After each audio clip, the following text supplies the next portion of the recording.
What's up, everybody? Welcome back. Today I have this giant box from AWE. That can only mean one thing: got a new exhaust. I just want to say thank you, huge thank you to AWE for sending this out. They didn't have to, but hooked me up. Appreciate it. We're gonna do a little unboxing, little sound clips, and a little test. We'll go over the parts, see what's in the box, and do a little install.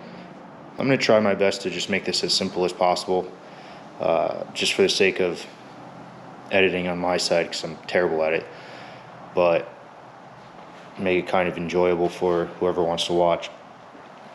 So let's get to it. We'll do a quick little unboxing and go over everything. This is the Touring exhaust by AWE.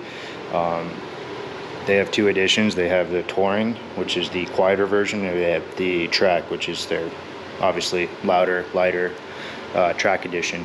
I opted to go with the Touring just because I really don't want the loud, obnoxious noise. I've never heard their Track edition in person, so I don't know how loud it truly is, but it looks like there's no mufflers here, so it's just a straight axle back.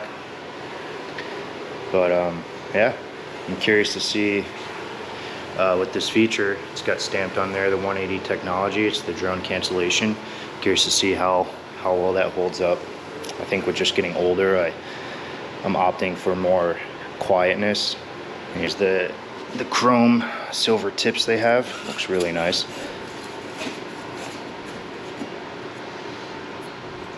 They don't have the black diamond tips available yet, so when they do, I'm definitely going to swap those out and get the black diamond tips. Nice little dessert. Here's the bolts, little hardware to mount up the tips. But yeah, I'm looking forward to getting the black diamond tips. Best thing about these, the mufflers, if you ever want to swap the Track, you can just order from them the Track edition mufflers, and you'll get that, and they'll bolt right up to the axle pipe here. And you just swap out those, and then there you go. So it makes it really simple. So in the future, if I ever do want to upgrade to that, downgrade, upgrade, I don't know which one. Maybe a downgrade because of all the noise, but upgrade because of weight reduction and that track feel, if that's what you want.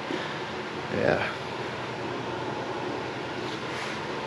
So I already got the car jacked up, as you can see. I'm gonna go ahead and get the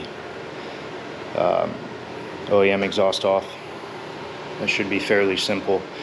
See, you got the inlet section, got the resonator section, the axle back section, mufflers, 1, 2, 3, 4 clamps, and we have the donut gasket over there.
So it took a little time, but I eventually got everything lined up.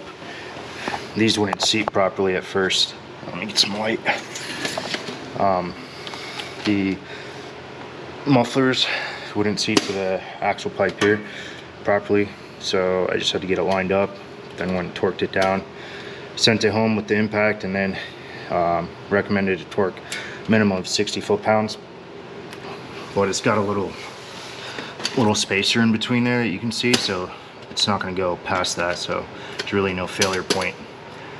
Yeah, everything's lined up.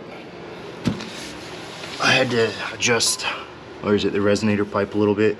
I had it accidentally flipped one way. Light, jeez. So I had it flipped one way, and I had to flip it back the other way, and it lined up perfect. I went ahead and put these clamps on the side of it, just because I think when they were hanging downwards, they were sitting about this low. My car is pretty low, so I don't really want it to scrape on anything. So put them up out of the way on the sides here. Everything's torqued down. These ones I left hanging downwards. I can move them to the side, but they don't sit anything. They don't sit lower than the control arms, so they're pretty safe. Yeah. Next, I'm just gonna get the tips on. It's so dark. There we go. Next, I'm just gonna get the tips on, and I'll show you that process real quick. That's the official time that when I started the install. It took about 10 minutes to take the OEM one off, and that's under an hour.